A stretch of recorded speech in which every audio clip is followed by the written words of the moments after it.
시청자 여러분 안녕하십니까. 지금부터 전욱현 안보정론을 시작하겠습니다.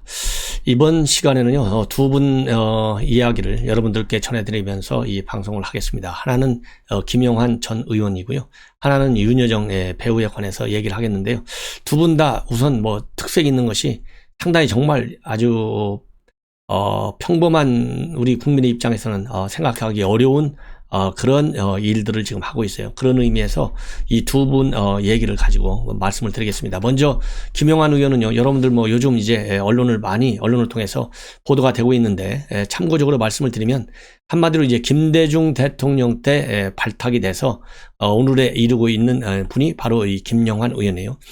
김대중 대통령 때 장관까지 과기부 장관을 했어요. 그리고 이제 고향은 충청북도입니다. 충청북도고요. 연대를 나와서 연대치대를 나와가지고 지금 치과의사를 하고 있어요.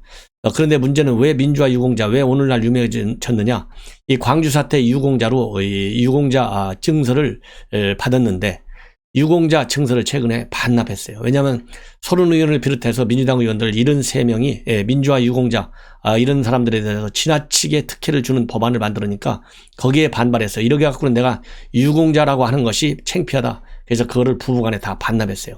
그리고 이 부부가 모두 민주화 투쟁 과정에서 투옥된 경력을, 아주 특이한 경력을 가지고 있습니다. 그래서 김영환 전 의원의 경우에는요, 77년도에 유신철폐를 촉구하는 민주화운동으로 구속이 돼서 또 교도소에서 또 긴급조치 해제를 요구해서 추가로 기소돼가지고 20개월간 복역을 한 뒤에 79년도에 석방이 됐습니다. 출소 이후에 광주 민주화운동으로 수배를 당했고 본인하고 배우자가 함께 구속이 돼서 부부가 모두 광주 민주화 운동 유공자로 인정을 받았어요. 그러다가 이제 95년도에 김대중 대통령 권유로 정치에 입문을 해서 정치 인생 대부분을 민주당에서 보냈고, 2013년도 6월에는 긴급조치 9호 위반 추가 사건에 대한 재심 판결에서 무죄를 선고받은 사람입니다. 그래서 15, 16, 18, 19대 4번 경기 안산 상록 을에서 당선이 됐고요. 2001년도에 과기부 장관을 지내서 2016년도에는 국민의당 소속으로, 2020년도에는 미래통합당 소속으로 출마했는데요, 낙선했습니다. 그러니까 4번 국회의원을 했고요, 4번 낙선하는 그런 또 아주 특이한 기록을 가지고 있는 분이에요. 이분이 조선일보하고 단독 인터뷰를 했는데, 이번 인터뷰의 경우에는요, 부부가 같이 인터뷰를 했어요. 왜 그러냐면 둘 다 그야말로 광주 민주화운동 유공자로 되어 있는데 이 특권을 반납했잖아요. 두 분이 같이 반납했습니다. 그래서 이제 이렇게 부부가 동시에 인터뷰를 하는 것도 그렇게 쉽지 않은 것 같아요. 참고적으로 이 광주 민주화 유공자는요, 2020년도 기준 5.18 민주 유공자 숫자가 4,400명인데 유공자 본인은 물론이고 배우자, 자녀, 수업료 같은 학비 지원을 받고 취업 시험에서 가산점까지 부여됩니다. 그래서 이 수혜자 중에는 상당한 많은 정치인들이 있지만요, 유공자 명단 공개하지 않고 있어요. 이 대목에서도 아무리 개인정보 보호라 한다 하더라도 5.18 민주화 운동 자체가 얼마나 공개적이고 투명하고 지금 그야말로 대한민국 민주화 운동으로 법까지 정해져 있지 않습니까? 왜곡시키면 처벌받아요. 그런데 그 당사자들, 그러한 엄청난 민주화 운동에 기여한 사람들 이름이 왜 개인정보 이유로 보안 유지되어야 되고 공개가 되지 않는지, 이것도요, 우리 시민단체 여러분들, 법률가들, 이 정보 공개 청구하십시오. 이 헌재에 통과하는지 어디에 청구하는지 모르겠는데, 이게 왜 얼마나, 그러니까 이 대목에서도 떳떳하지 못한 측면이 있기 때문에 보호하지 않는 것 아니겠느냐. 왜냐하면 이제 5.18 민주화 운동을 갖다가 왜곡시키고 폄훼하고 그러면요, 처벌받아요. 그렇기 때문에 이 개인 정보 보호할 이유다 더더욱이 없어요. 그래서 저는 과감하게 공개하라, 이런 촉구를 하고 싶고, 그런 측면에서 이 김영환 부부가 이번에 반납한 거 아주 의미가 정치적으로 굉장히 크다, 이런 생각이 들어요. 그래서 이제 이 언론 인터뷰 내용 핵심 부분을 먼저 말씀드리면, 이 현 정권, 그야말로 이 김영환 의원이 운동권에 굉장한 이제 선배인데, 현 정부가 이 86그룹들 운동권으로 딱 메워져 있잖아요. 이 운동권 한두 명입니까? 이인영, 그 다음에 임종석, 그 다음에 송영길, 지금 잘 나가고 있는 한두 명이 아니에요. 지금 총리 후보자 김부겸 등등, 지금 현 정권에서 이 좌지 운명을 차지할 정도로 막강한 실세들입니다. 그런데 이 실세들의 활동에 무엇이 그렇게 문제 있느냐? 그러니까 내 생각만 100% 옳다고 하는 것이 제일 큰 문제다. 자기네들끼리는 눈빛만 봐도 통한다고 생각할지 모르지만은 이런 사고는 별 도움이 안 된다.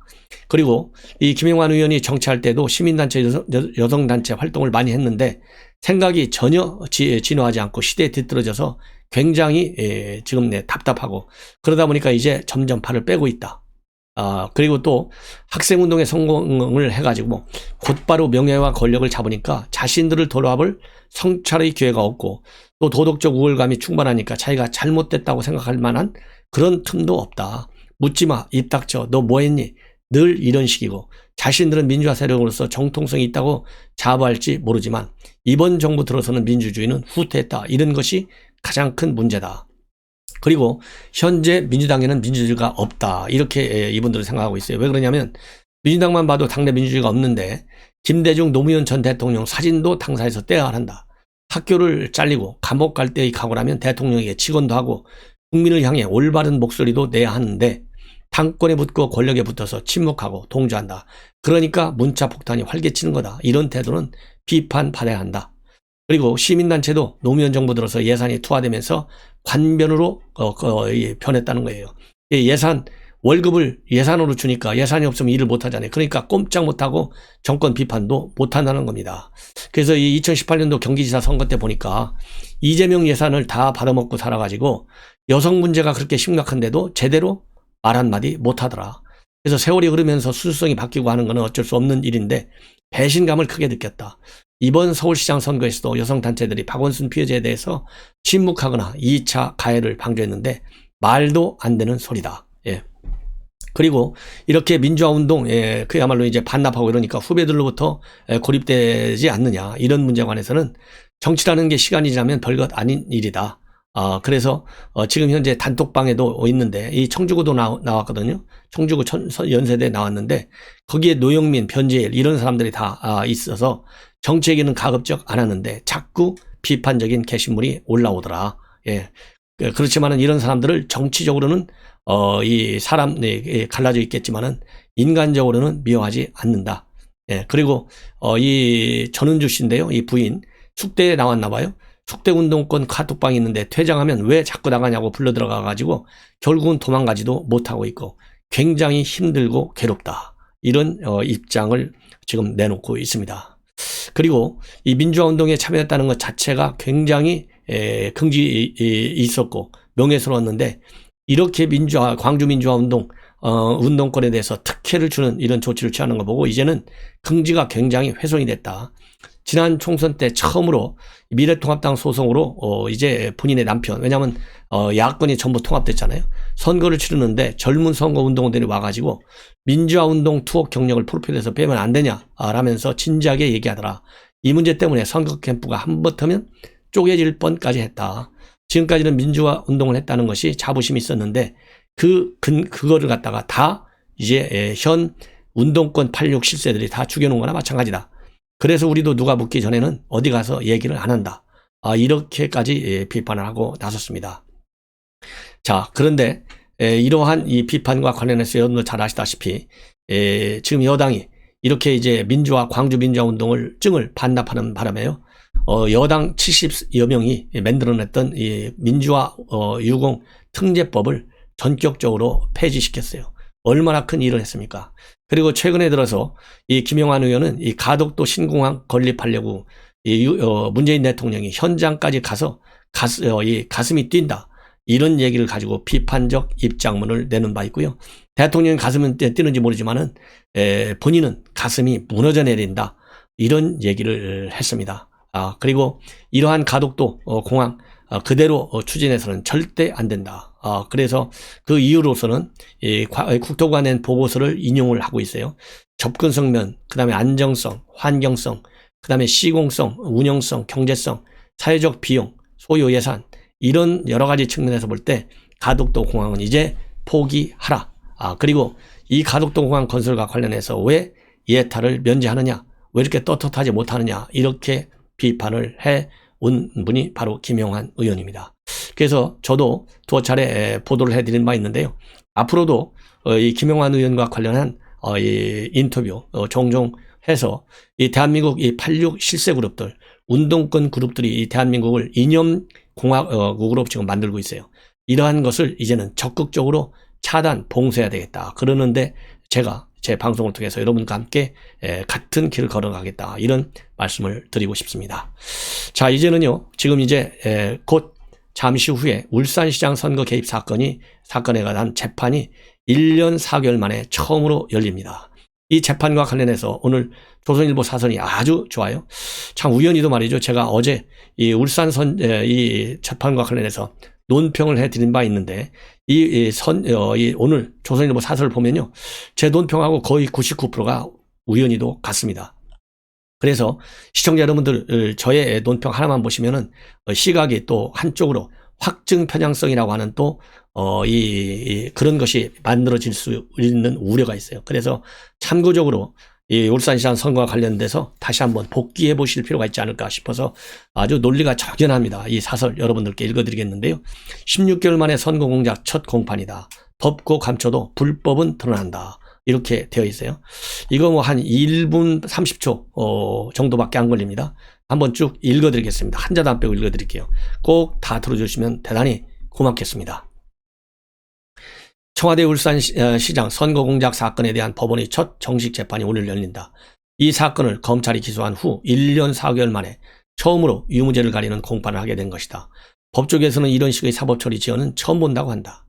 울산시장 선거 공작은 문재인 정권의 최대 불법 혐의 중에 하나다. 선거 공작은 민주주의 근간을 파괴하는 범죄다. 문 대통령은 30년 친구인 송철 시장의 당선을 소원이라고 했고 청와대 비서실 내 8개 조직이 선거 범죄에 뛰어들었다. 청와대 핵심들은 여당 후보의 당내 경제지자에게 총영사 자리를 제안하며 출마 포기를 유도했다.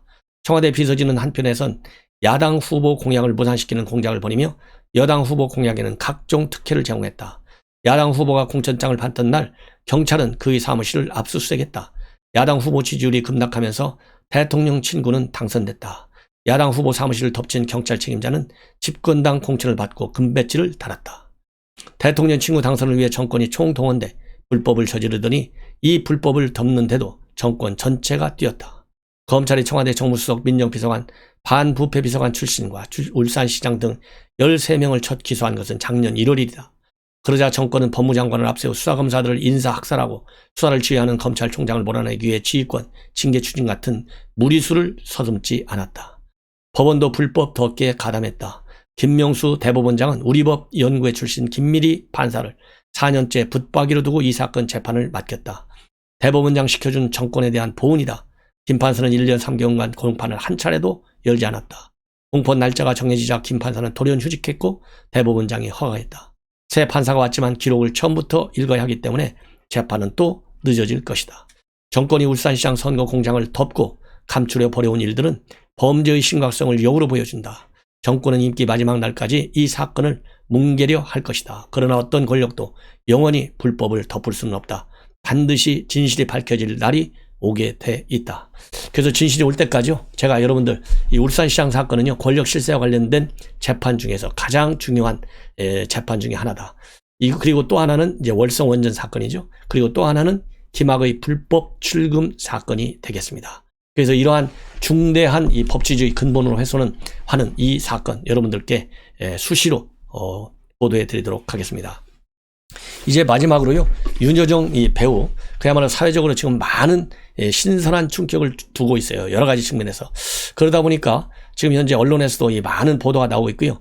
최근에 유튜브 이 방송을 통해서 그야말로 뭐 상상 이상의 인기를 얻고 있다고 합니다. 최근 인기가 있었던 유튜브들, 무리한 질문에 품격 있게 응수한 윤여정 451만, 김수미가 윤여정에게 대든 사연 437만, 윤여정 평창동 자택 공개 367만, 이 정도로 많은 인기를 얻고 있고요. 특히 중장년층에서도 배울 게 많은 윤여정 배우 그 자체가 하나의 인생학교다, 이런 얘기까지 나옵니다. 그러면은 인생학교 윤여정, 과연 왜 이렇게 인생학교로까지 불리우는지 여러분들께 그 큰 대목만 압축해서 말씀을 드리겠습니다. 그래서 인기 과목이요, 우선 4가지라고 합니다. 왜 윤여정 본인이 인생학교인지 전체가. 하나는 노년의 참심함이고요. 두 번째로는 건강한 개인주의. 세 번째로는 척하지 마라. 네 번째로는 행복은 미루는 게 아니다. 이 네 가지로 압축해서 윤여정 배우 그 몸 자체가 하나의 인격 인생 학교를 이루고 있다. 이런 지금 보도가 나오고 있어요. 이 보도도 조선일보에서 나오고 있는데요. 이 자세한 내용은 조선일보 보도를 한번 읽어보시고 핵심만 말씀드리면 노년은 참신하다. 이 얘기는 바로 뭐냐?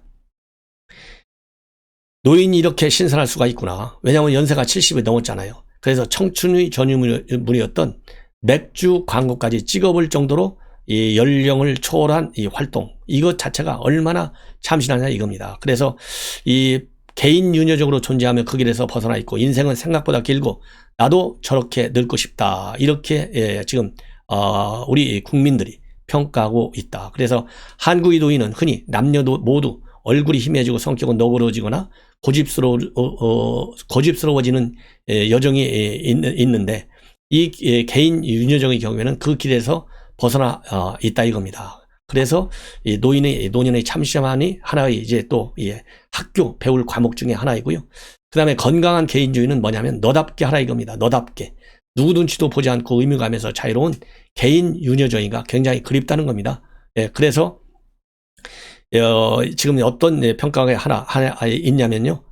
윤여정 씨야말로 30대 때 거의 전부를 잃은 사람이 포기하지 않고 꾸준히 달려서 70대의 별의 순간을 잡은 그야말로 희망과 위로를 가지고 있는 사람이다.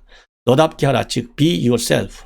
이런 말도 의지할 좌표가 된다. 그래서 윤여정 씨는 크게 망해본 사람이고 그 인생이 근거가 되니까 굉장한 설득력이 있고 어떤 집단이나 사회적 기대에 맞춰 살면 좋을 것 같지만 통계를 보면 그럴수록 행복감이 낮다.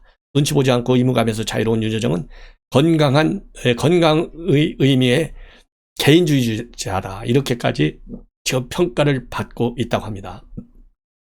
그 다음에 세 번째 이제 인격학교 척하지 말라는 겁니다. 겉과 속이 같은 사람, 겉과 속이 같은 사람이 돼야 된다는 거다. 이 카메라 밖에서도 윤여정은 똑같이 말하고 행동한다는 거예요. 그래서 카메라 밖의 생활과 카메라 안에 있을 때의 생각 같다는 겁니다. 그래서 이거는 뭐라고 지금 현재 구체적으로 말씀을 드리냐면 신문, 방송이나 SNS 주변을 보면 심각하고 악쓰고 싸우는 사람들 천지라 상처받을까봐 경계하고 무장하고 익명 뒤에 숨곤 하는데 윤여정은 다 드러낸다는 거예요. 잘 살면 저렇게 투명하게 자신을 노출하고 직언을 해도 사람들이 좋아하고 새겨듣는 것을 보면서 마음이 편안해졌다. 이런 이 연출가의 평가도 있습니다. 그래서 윤여정 배우의 인품과 어록에서 상당한 힐링을 받는다는 거죠. 그러면서 이 척하지 않는 거 굉장한 매력이다 이겁니다. 그래서 이 공연 칼럼니스트 이수진 씨는 사람들은 TV에서 보는 게 전부 척이라고 생각하지만 윤여정은 아는 척 안 하고 젊은 척 안 한다. TV 밖에서도 좋으면 좋다. 싫으면 싫다고 똑같이 말하고 행동한다 이겁니다. 그 다음에 네 번째 마지막 과목은 뭐냐면 행복은 미루는 게 아니다는 겁니다. 최고가 되려 하지 마라. 친구와 취미에 장기적으로 투자하라. 이런 또 이 교훈을 주고 있다는 거예요. 그래서 윤여정 씨도 과거에는 이 영화를 하면 성과가 좋겠다라는 계산을 했지만 60세부터는 이 사치를 부렸다. 다른 사치가 아니라 하기 싫은 것을 거절할 줄 아는 사치, 즉 여유를 보였다는 거죠. 감독이 좋으면 프로듀서가 믿는 사람이면 독립 영화에도 몸을 담갔고 그 결과 미나리 같은 이 영화를 통해서 월드스타가 됐다는 것이죠. 그래서 행복은 60세까지 기다릴 필요도 없다. 이렇게 평가를 하는 교수가 있어요. 그래서 인생은 10년 뒤에도 지금보다 크게 행복해지지도 불행해지지도 않는다. 행복을 미루기만 하면 정작 시간과 경제적 여유가 생겼을 때 기운도 친구도 없다. 그래서 젊은이들과도 친한 윤여정처럼 지금부터라도 친구와 취미를 갖거라. 이런 말하자면 얘기를 지금 나눠서 우리 국민들에게 신선한 인생학교, 윤여정 이 배우가 신선한 살아있는 인생의 학교가 되고 있다.